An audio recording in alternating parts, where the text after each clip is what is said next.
Close. The last time a trade war happened in the U.S., things didn't go well for the economy. Will history repeat itself as Trump puts a tariff on steel and aluminum? Here are the facts. Just the facts. The trade war with China has begun in earnest, with the U.S. levying $34 billion in tariffs and the People's Republic responding in kind. President Trump says the tariffs could reach $500 billion a year. Frictions between the United States and Canada and between the United States and Europe will make the tariff levels higher. Among the earliest and most well-covered by the media victims of these tariffs is Mid-Continent Nail, which makes more nails than any company in America. It has had to lay off hundreds of people and may go out of business. The only way to save it may be if every American buys a box of its nails.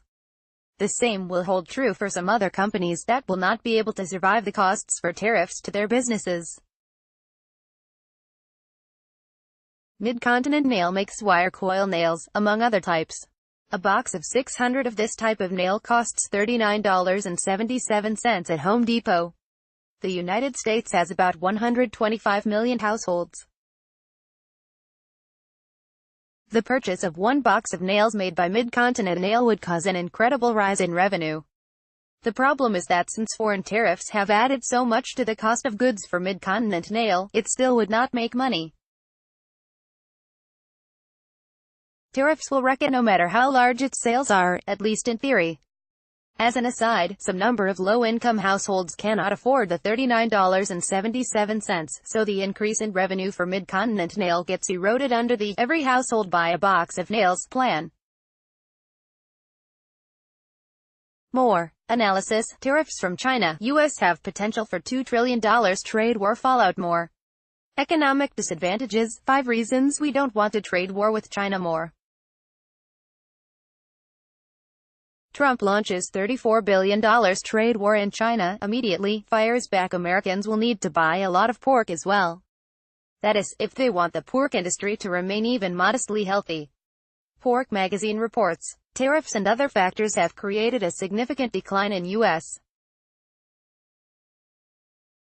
pork exports to China, with losses over a 12-month period estimated at $150 million. The long-term impact could be much more. There is no telling how much this will cost the pork industry in lost profits or lost jobs. There are the likely lost sales of bourbon. NPR reported, U.S. whiskey distillers are fretting over the steep new tariffs they're facing around the world. They're being punished as U.S.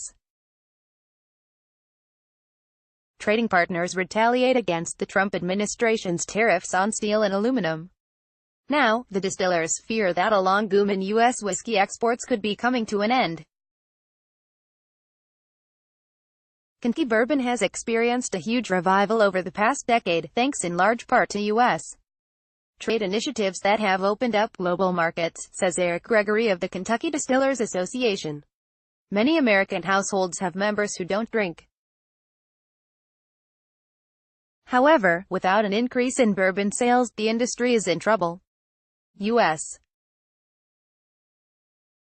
consumers cannot afford to buy enough of the items that will face falling sales or falling margins, but they will need to try to keep some industries from trouble. Chinese tourists are being warned about the dangers of traveling to the United States. Time 24/7 Wall Street is a USA Today content partner offering financial news and commentary. Its content is produced independently of USA Today. Read or share this story. https://usat.ly/2zgozix and share your feedback to help improve our site experience.